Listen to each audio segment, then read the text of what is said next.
Social justice is. Social justice is. Social justice is.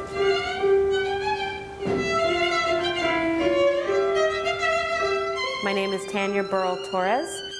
I am a choreographer, a movement director, a systems change facilitator, and a mother and wife. Tonight is about bridging my story.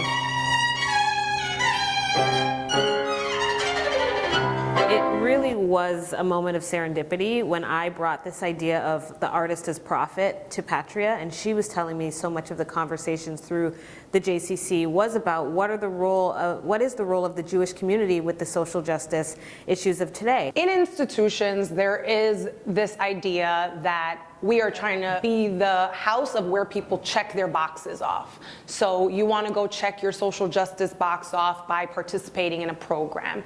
It's an easy exchange, and we are, to some extent, responsible for providing that opportunity for people. However, when we're looking at ourselves as individuals, not institutions, it begs the question, well, where else is social justice happening? It can't just be on a Tuesday at 7 o'clock. It has to be all the time if you're really going to reflect that back to the community. Like, all of that, can we be present, is something that we don't even really have to try with each other. So when Patria and I first started to meet around the idea of this salon, and salon being this idea of just having a group of very eclectic people, artists, activists, spiritually minded people together in one room to talk about social justice, the idea was, how do we take away the head down, mind focused, kind of institutionalized vision of justice, and how do we just be together in a space? How do we bring our most authentic selves to a space? Finding your feet again, always an easy way to orient yourself in time.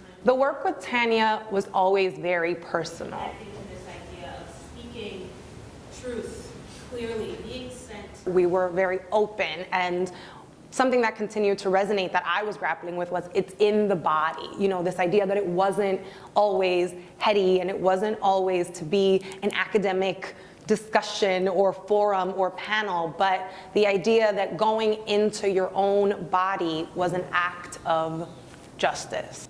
I've been doing work here with the JCC Harlem on workshops of reclaiming the rights of the body and embodying change. And me being a theater artist and a creative being, I just thought I had so much to lend to that. And I had recently been so drawn to different scriptures within the Hebrew Bible and how much that links to my story, and I'm understanding more of myself through these sacred texts.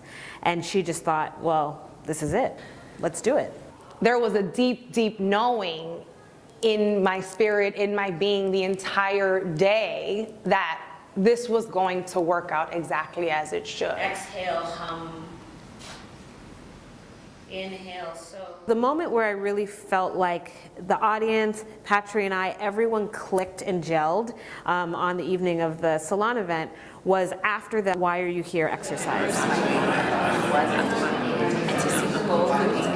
This was 8 minutes of two people who have never met, strangers from different walks, different worlds, coming together to ask each other, why are you here? And it started as, how dare you ask me to do that? Like, I don't even do that with my own family members, to we could not rally the group at the end of it. It was so hard to get people to come back, to the point where we had to do another meditation to ground them because they were so in such a creative and uplifted place. And that was the moment that Patria and I looked at each other, something that started from a place of such discomfort to complete vulnerability, openness, and ease.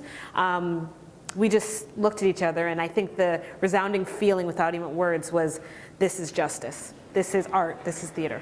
I felt the buzz of what was happening from the moment that the music started playing, which was interesting because it took us out.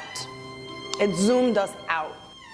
And it gave anybody who maybe was trying to compartmentalize this experience to a soothing place. I think the perception or stereotypes of others is a huge topic and one that we all hold within ourselves and we shouldn't be ashamed of. But Patria and I spoke about how do we weave art or movement into this experience. And at first I thought maybe it's dance, and then I thought I think it actually is music, and I know the exact person to do this. So if you closed your eyes and listened to the piece that opened the evening, it was selections from Fiddler on the Roof, a very famous Broadway musical about the Jewish experience. If you opened your eyes, you would see a beautiful black woman who was the solo violinist for the most recent Broadway production of Fiddler on the Roof, and she's created something called the Fiddler Experience, where she's deconstructed the pieces from Fiddler on the Roof and weaved in her history and her understanding.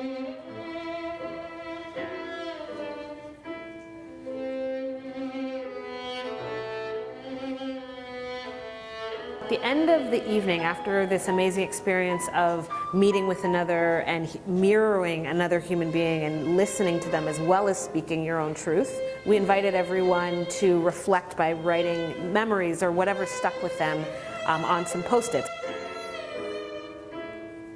and literally stick them on this beautiful art installation that is on the wall of the JCC Harlem. And slowly everybody started to move, and that same idea of movement is healing started to create everybody coming up against this wall.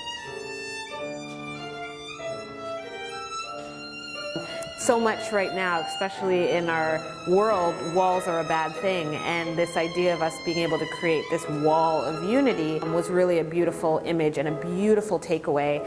We really created a collective history, a collective story of all of us, and what we ended up calling it at the end of the night was a communal body, or the story of us, of all of us.